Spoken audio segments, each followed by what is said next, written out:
challenge ito sa lahat, hindi lang sa Office of the Ombudsman. Ano po yung sinasabi ko rito? Ito po yung bagong mga kasong ipinail ng civil society group at grupo ng simbahan. Okay? Laban kay Vice President Sara Duterte, ang kanyang mga kasamahan sa Office of the Vice President at saka dating sa Department of Education. Sa graft and corruption, plunder, malversation of public fund, at saka bribery, yung panunuhol. Ngayon, maraming nagbibigay ng kanya-kanyang opinion, interpretation, at iba pa. At normal lang yan. Nagiging bahagi ng public information. Okay? Kaya lang, siyempre, meron pong mga nagsasabi kaagad-agad na hindi mapapatunayan. Mahirap daw i-justify na civil society na mali ang pagkagagamit o paggamit ng Office of the Vice President sa confidential fund at intelligence fund. Kasi ang major issue rito ay yung CIF na 612 million pesos. Okay? Dahil ang iginigit ng iba na monitor ko, siguro nalalaman din niyo sa social media at na interview sa media, yung mga abogado, excuse me po, na sinasabi, mahirap patunayan kasi nga intelligence fund. Wow. Kaya nga, big challenge ito sa mga nagfile ng kaso at sa ombudsman kung paano nila makikitang ebidensya ito. After all, ang ombudsman, sila po ang mag-i-evaluate. Sila ang magsusuri ng lahat ng dokumento, lahat ng ebidensya na ipinail na kaso before mag-decide sila kung kailangan dalhin sa korte o hindi. Kasi ang ombudsman mayroong power for dismissal ng kaso, pagsuspindi ng mga government official, o mag-file ng kaso before sandigang bayan. Yan po yung authority ng ombudsman para alam lang natin lahat. Sunod ay yung sinasabing mahirap patunayan. So pagka inisip nyo, parang masyado namang negatibo. Kapapay lang, yan ang inyong pananaw. Pero yan ay opinion nila, malamang. So nirespeto natin. Ako naman, ang aking tingin dito, pera ito ng mamamayan, karapatan ng mamamayan, hindi lang ng civil society, nang mag-file na reklamo kasi yan ang tamang proseso. Mas pangit o hindi maganda kung sa media at social media lang pag-uusapan ito. Di ba? Kasi hindi naman korte at walang kaliwanagan yan. Ngayon, ang ginawa ng civil society, dinala sa ombudsman, yan ang tamang proseso. Ipaubaya na lang natin sa Office of the Ombudsman kung paano ang kanilang gagawin. Makakukumbinsi ba sila dito sa ebidensyang ito o hindi? Yan ang importante.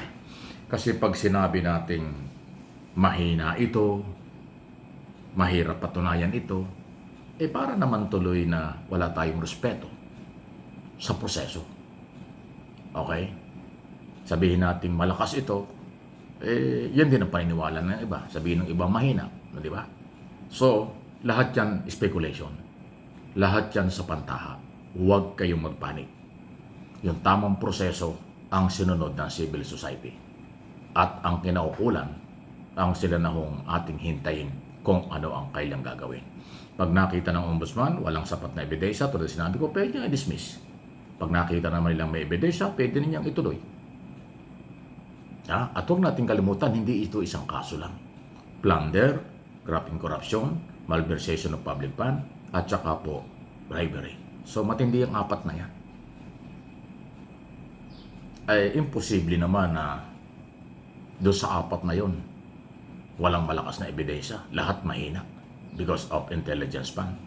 Huwag natin kalimutan na yung usapin sa Department of Education, hindi pinag-uusapan doon CIF, Confidential at Intelligence Fund. Ang pinag-uusapan doon, budget ng Department of Education. Dahil doon nangyari ang suhulan, 9 months na nakatanggap yung mga opisyalis doon from YOSEC, ASEC, Director at Kusino ng 50,000 pesos. Mayroong ebidensya, mayroong testigo. Iba yun. Yun ay pwedeng corruption at saka malversation of public fund yan. Hindi pasok sa plunder yun kasi Ang involved na pera doon, kung di ako kakamali, 37 million lang eh.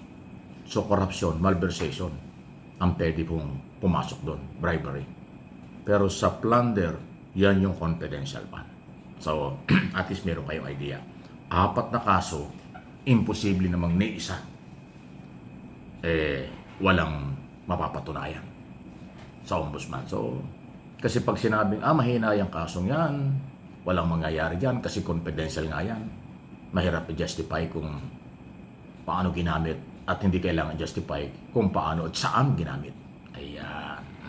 Ganun po yun eh. 125 million na ubos ng 11 days during Christmas season.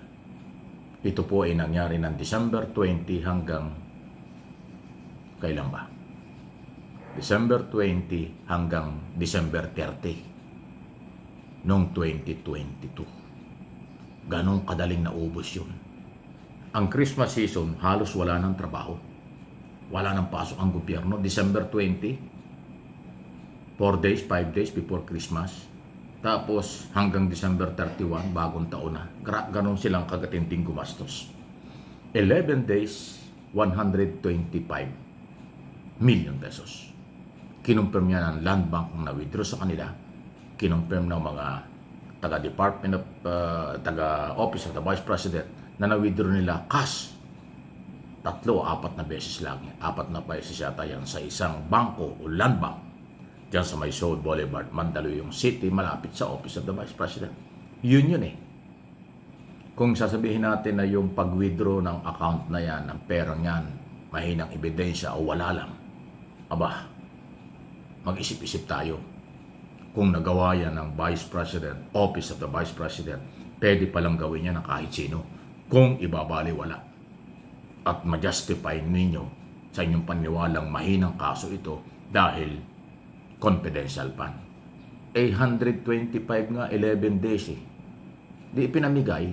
Kung hindi ipinamigay, ibinulsa yun. Maraming pera si Piatos. Maraming pera si Benjamin. Maraming pera ang Pampano. At kung ano mga gulay, prutas ang pangalan. Yun, mahina yun. Yan, ha? So, any comment?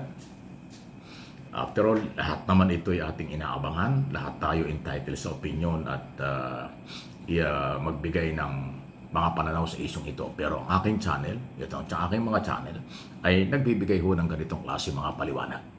Ang madali sabi, lahat tayo ay naniniwala sa kung anong paniwala, respeto lang. Pero, ang korte o ang ombudsman, ang korte, kung makaaabot doon, sila na ho ang ating abangan.